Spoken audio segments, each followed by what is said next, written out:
Eu sempre trabalhei com comunicação, né? Sempre trabalhei na TV. E aí teve um dia que eu cheguei à mesma conclusão que o Thiago. Eu falei assim, gente, trabalhar para os outros é muito ruim, né? Eu sempre gostei muito de trabalhar e eu sempre tive assim, a gente estava falando de clichê, né? Clichês existem por algum motivo.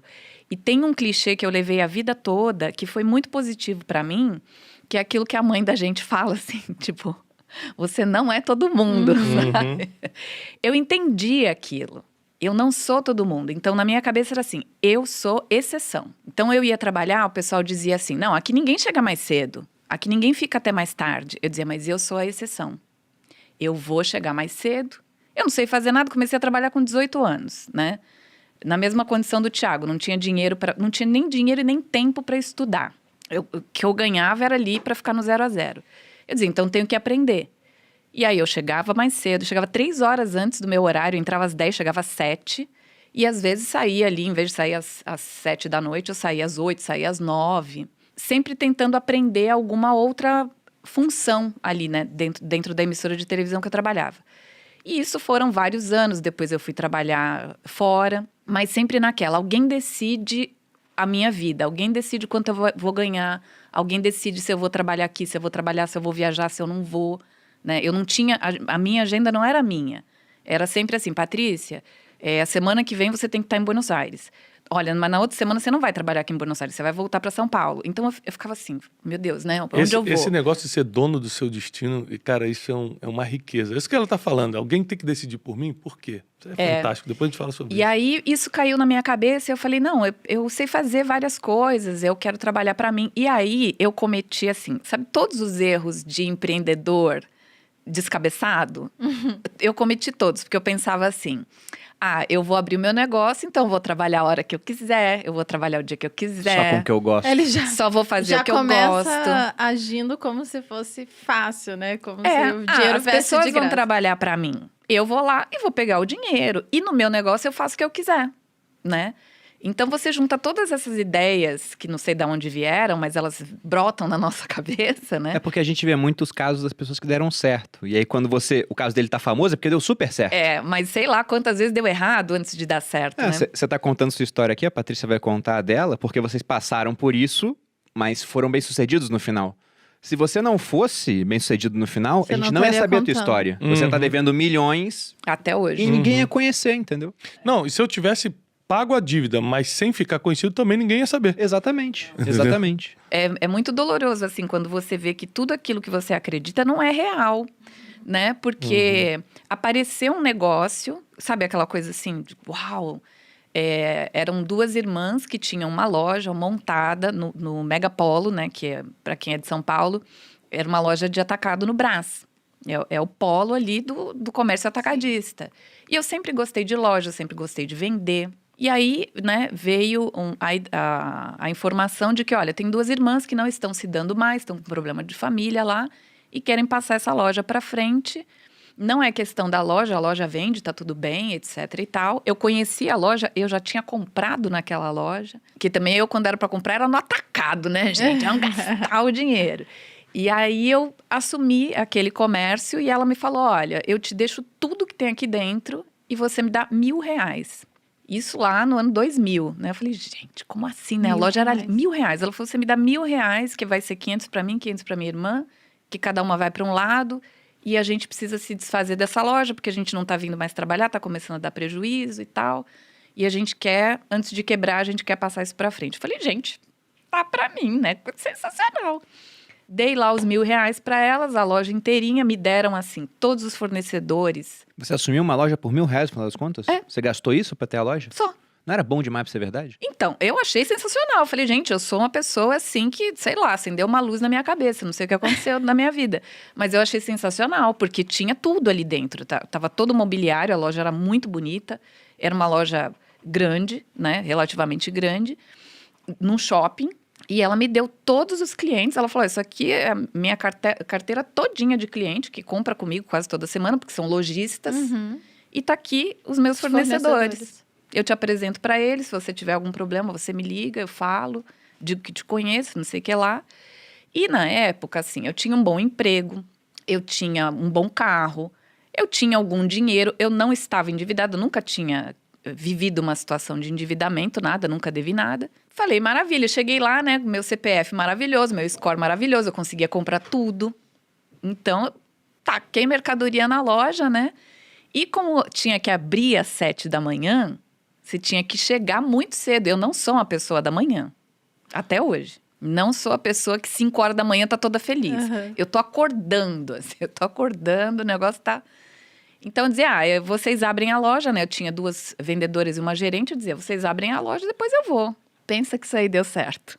Ainda mais loja. Não dá, não tem condição. Elas trabalhavam lá, eu fiquei também com as empregadas e tal, né?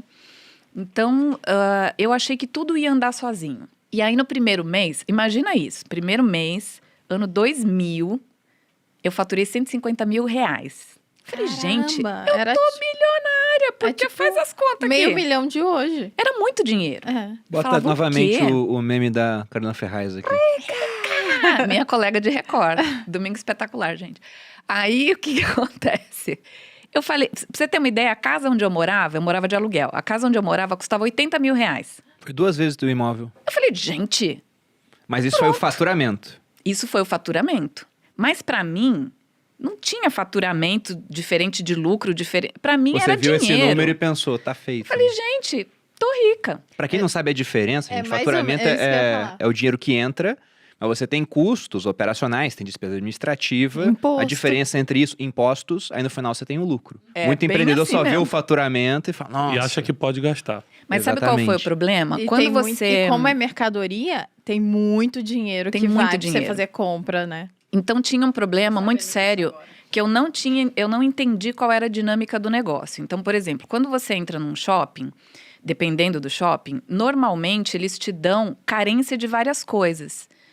Como a minha loja era do shopping, então eu pagava um aluguel para o shopping. Eles me liberaram do aluguel por 6 meses, do fundo de promoção por 6 meses, do condomínio por 6 meses. Isso era normal naquela época, até o lojista pegar ali um embalo e depois do 7º mês em diante você começava a pagar. Só que na letrinha pequena dizia o seguinte, se eu no 7º mês atrasasse, eu estava devendo os 6 anteriores. Eita. Eu pô. nunca li isso na minha vida. E ninguém nunca me explicou, óbvio, né? Óbvio. Tava escrito ali, enfim. E aí, o que acontece? Em vez de eu guardar o dinheiro, né? Para que eu pagasse depois todas essas despesas, que eu não estava tendo, por isso até que o meu lucro tinha sido grande, Aham. né? Toda a parte de despesa fixa estava reduzida? né? Primeiro estava zerada, né? E aí, depois é que eu ia começar a pagar. Mas assim, depois, para mim, estava longe, estava muito longe. Então, eu fiz tudo errado, eu saí gastando e eu vendia a prazo, porque eu vendia para lojista. O lojista vende no varejo a prazo. E eu não comprava com prazo tão grande quanto eu dava para o lojista, porque eu só conseguia vender bem. Tinha Se cliente desse que bastante. chegava lá e comprava metade da loja. Literalmente, metade da loja. Eu ficava feliz, falava, gente, tudo vazio, maravilhoso, tô rica.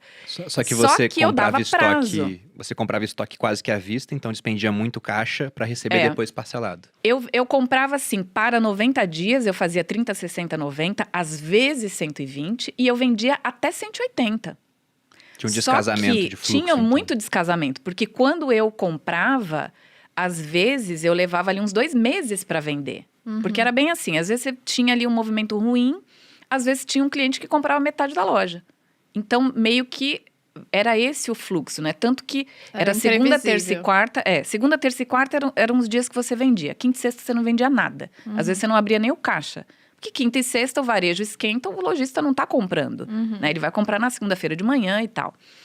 E aí, eu não entendi nada, não pensava em nada, eu só via o faturamento. E comecei a gastar e Você etc. também não teve nenhuma ajuda, nenhum mentor, nada disso. Eu nem queria, na verdade. É um pouco do que o Thiago estava falando. Eu nem queria. Eu falava, gente, eu já descobri o caminho, eu vou perguntar o quê para quem? Tá tudo ótimo na minha assim mesmo. vida. Orgulhosa Né? também. O orgulho. Só que eu não me via assim. Eu dizia, não, isso aqui é um retorno de tudo que eu fiz, de tudo que eu trabalhei para os outros, né? Eu sempre trabalhei Que muito loucura. bem. Eu nunca peguei nada de ninguém. Eu sempre tive essa cabeça assim, eu sou a exceção. Então, por exemplo, na televisão, minha primeira decepção foi que eu vi que as pessoas roubam. Eu não sabia, eu tinha visto isso em novela, né, em filme, mas eu vi assim, o meu chefe metia a mão na empresa, roubava muito dinheiro. Eu falava, gente, não tô acreditando que o cara rouba de verdade. E aí começam as propostas. Para você ficar quieta e não falar o que o cara tá fazendo, eles também te oferecem. Olha, você pode ter isso, você pode ter aquilo. Olha, eu te mando um motorista te buscar, você vai almoçar todo dia em tal lugar, em tal lugar. E eu sempre pensei, eu sou a exceção. Todo mundo faz. Às vezes você via ali fulano de tal, falava, gente, ela ganha o mesmo que eu. Como é que ela tem aquele sapato? Como assim, né? E aí eu fui entendendo de onde vinham as coisas, mas eu falei, eu sou exceção, eu não vou entrar nessa. Não vou. E aí as pessoas tinham medo, então fui demitida a primeira vez por causa disso, porque eu falei, esse cara rouba. Eu tinha uma pilha de prova de que ele tinha roubado. E aí, em vez de eu ganhar um prêmio, porque eu tinha denunciado um ladrão, eu fui mandada embora porque eu denunciei o ladrão pro ladrão mor, entendeu? Eu não tinha essa noção. Então eu pensava assim, não, tudo que eu tô passando agora é por causa das coisas boas que eu fiz lá atrás. Olha, cabeça de bagre, enfim. Mas eu... Você achou que era uma achava recompensa isso. pela sua boa conduta? Eu falei, então é isso que tá acontecendo. Mas eu estava tendo uma má conduta. O que me veio na cabeça é uma frase, se não me engano, do Bruce Lee, onde ele fala que esperar que a vida te trate bem porque você é uma boa pessoa é igual esperar que um tigre não te devore porque você é vegano. É bem isso. É bem Bruce Lee mesmo, né? E aí você toma um soco de meia polegada e vai parar do outro lado e não sabe por quê. Mas foi isso que aconteceu, assim, uma sucessão de erros, né? Não guardei dinheiro, achei que estava tudo ótimo. Comecei a me desentender com as minhas funcionárias, porque às vezes elas me alertavam, elas falavam, Patrícia, você não pode vender metade da loja para um cliente que veio do nada. Você não sabe quem é, essa pessoa não te paga. E a pessoa não pagava. Uhum. Então, eu comecei a tomar calote, né? Eu tinha esquecido que as pessoas roubam, eu tinha esquecido que as pessoas, né, podem fazer esse tipo de coisa. E aí, eu comecei a tomar calote, comecei a dar calote. E começou a desencadear toda essa situação. Quando chegou no 7º mês, eu estava muito endividada. Eu não tinha a menor ideia de que eu estava endividada. E sendo que foi uma coisa que eu fui plantando ao longo do tempo. Aham. Que ano que era isso? 2000, 2001. Eu abri em 2000, fechei em 2001. E por que em dólar a dívida? Por que vocês tinham essa visão gourmet de se endividar em dólar? Entendeu? No meu caso No era teu turismo. caso era Eu pagava turismo, em dólar o Que fornecedor tinha lá que ser em fora. dólar. No meu caso, naquela época, você costumava dolarizar as dívidas para poder ter um índice, um indicador, né, para você não perder dinheiro. Tinha muitos índices, né? Era um pouco. A gente estava vindo daquela época do overnight, que você dormia pobre e acordava rico, entre aspas, né? Então, era tanto índice, tanta coisa, que as pessoas falavam, olha, você me deve R$5.000, vamos fazer o seguinte, vamos transformar isso em $5.000 e você me paga quando você puder. Até 99 era 1 para 1 ainda. Era né? 1 para 1 Tinha uma ainda. paridade. Exatamente. E antes disso, nós tivemos até o real mais valorizado do que o dólar. Quando eu estava no exército, no final da minha carreira, o pessoal adorava ir para o Haiti. Era missão de paz, era muito mais trabalho, mas além do salário normal aqui do exército, também tinha um salário em dólares. E o dólar estava mais ou menos, em 2017, uns R$3. O pessoal ia e falava, tô rico, mesma coisa, Carolina Ferraz aqui na Exatamente, tela. Quando meu pai foi para Angola, se não me engano, em 96, um real estava mais valorizado do que o dólar. Não valia nada. Então, com o dólar, você comprava na época uns 98 centavos de real. Foi em 96 exatamente, foi a primeira vez que eu fui pra fora. Gente, eu me senti a milionária. Porque eu fui pra Grécia me sentindo a milionária. Eu fui pra Israel a primeira vez me sentindo a milionária, porque era acho que 1,30 o real em relação ao dólar, né? E nessa época, 2000, 2001, a gente fazia isso, a gente dolarizava a dívida para você ter um ponto de partida, porque senão a tua dívida, Entendi. cada dia você devia um valor. Já tô vendo uma coisa que vai acontecer de ruim. Você falou que foi 2001. 2002 teve o ano da eleição do Lula, o dólar disparou. Então, mas antes disso eu já tinha me livrado, porque o que aconteceu? Em 2001, eu digo que o Osama Bin Laden invadiu o meu comércio, porque o que aconteceu? Os meus melhores clientes vinham de fora do Brasil. Eu tinha uma cliente paraguaia que vinha e gastava muito, e ela trazia dólar, ela trazia dinheiro. Então, ela já me encomendava um monte de coisa. Olha, eu tô indo para São Paulo, eu quero isso, quero aquilo. E fazia a compra para a paraguaia. Ganhava muito dinheiro com ela, né? Tinha um cliente que vinha do Equador, que também trazia dólar. Eu me lembro que aquele cliente Primeira vez que ele entrou na loja, eu falei, gente, quem é esse cara cafona com essa pochete horrível? Já no ano 2000, pochete não era fashion. Já tinha era saído de ruim. moda. E eu, gente, o que é aquilo? Aí a minha vendedora falou assim, cala a boca, que aquilo tem dinheiro, ele traz dinheiro dentro da pochete. Ai, gente, pochete maravilhosa, eu achei sensacional. E realmente, ele trazia assim, ele tinha um cinto enorme, que era dólar pra tudo quanto é lado. Que loucura. E ele comprava muito, né?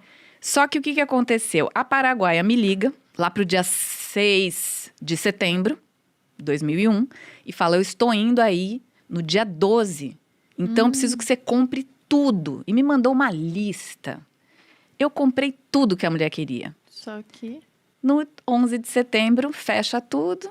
Ela falou, nossa, olha só, o que é a vida? Ela falou que ia no dia 12. Aham. No dia 11 do nada, Do nada, os Chegam os aviões desinfelizes. As Torres Osama Bin Gêmeas. Laden. Tem uma parábola bíblica que explica bem essa situação aí, que é a parábola do filho pródigo. Ele pede a herança antecipada pro pai, fala, pai, me dá a minha parte da herança que eu quero curtir a vida. Ele pega essa parte, vai para uma terra distante e vai gastar com prazer, com mulher, com bebida, com amigo, sem saber que uma grande fome estava vindo sobre a terra. Então o problema não foi dele ele gastar, é que não tinha como ele se levantar, porque a fome já estava instalada. Então é isso aí, você tem que ter cuidado, porque você não sabe o dia de amanhã. Às vezes você... a Bíblia também diz assim, ó, não diga que você vai para aquela cidade ou outra no outro dia fazer negócio, porque você não sabe o que vai acontecer na sua vida amanhã.